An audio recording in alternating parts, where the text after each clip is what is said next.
there's nothing much else to talk about other than the Wizards heading into the offseason. What happens to Westbrook? What happens to Beal? What do you think their offseason looks like?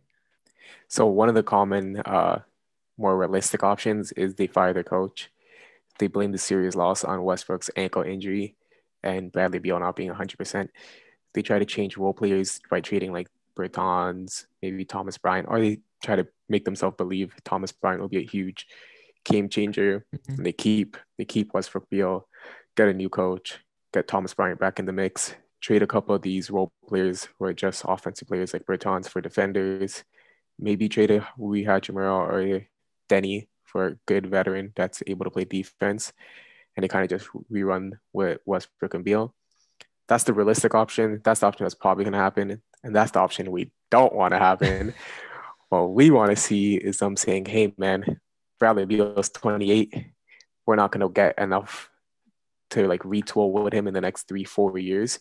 Let's blow this up.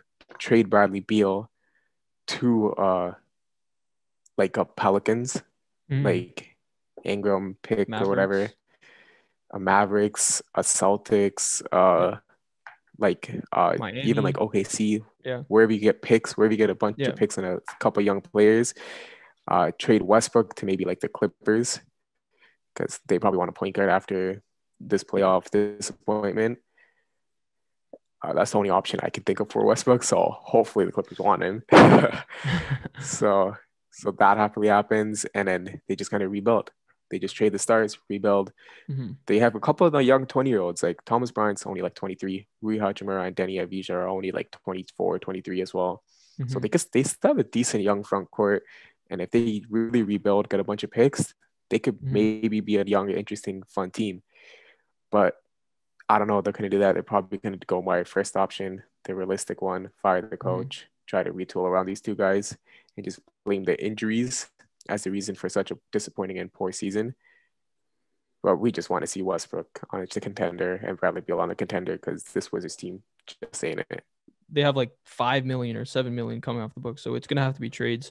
But realistically, as like the Wizards, that like 20 game stretch after the All-Star break going into the play-in tournament, it probably saved Westbrook and Beal's like spots on this team for next year. They're probably going to use the coach and injuries and Thomas Bryant's injury as an excuse and just like retool the role players, like you said. Bertans is probably traded somewhere. Um, yeah, I don't know, but is that may actually be a decent option because I think that team can be a top 7 to 6 seed with those two fully Yeah. healthy and like better role players around them, better defender role players. That team could totally make the playoffs. The thing is, every year Bradley Beal's contract loses an Yeah, extra year. It gets less and less valuable. yeah, Obviously, Westbrook's contract losing a year gets more valuable because it's huge money for an old yeah, guy. yeah. But I'm saying every year Bradley Beal's contract less and less valuable. It's always better in the NBA to trade your stars a year too early rather than a year too late.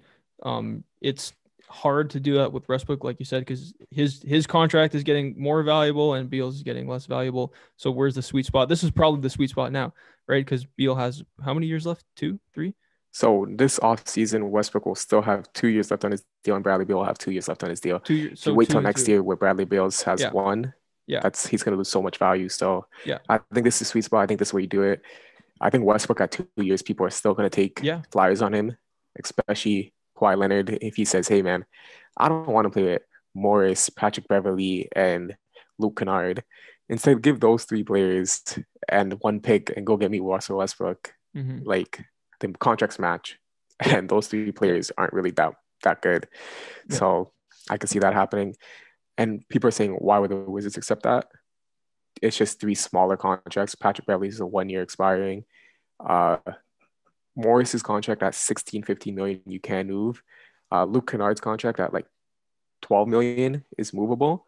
So Mm-hmm. those you can just get movable small contracts instead of one large unmovable contract. So yeah, I can see that happening. Bradley Beal, we listed out a million options. We hope he gets traded somewhere. But yeah, it's going to be interesting. And Wizards have the keys to this offseason and see how interesting they want to make it. Yeah, it seems like a couple off seasons ago, it seems like the Magic are always holding the keys to the off season. This year it's Yeah. definitely the Wizards. I wonder if if Kawhi does demand Russell Westbrook, Like, are the Clippers gonna keep meeting his demands? Like, oh, let's say Have to. I'm not picking up He's this player option if you don't get Russell Westbrook. Like, the Clippers are kind of like they have to do it, right? yeah, like what are you gonna do when he leaves? Yeah, Run with Paul George and become a 7 seed? Like you have to keep Kawhi there. And yeah, if you keep Kawhi there, you still a top seed, top four yeah. seed. So you have to keep him there no matter what. Thanks for watching. Subscribe here so you never miss the best clips from Stretch the Floor. Hit the links in the description below to find us on all podcast platforms, and follow us on Instagram.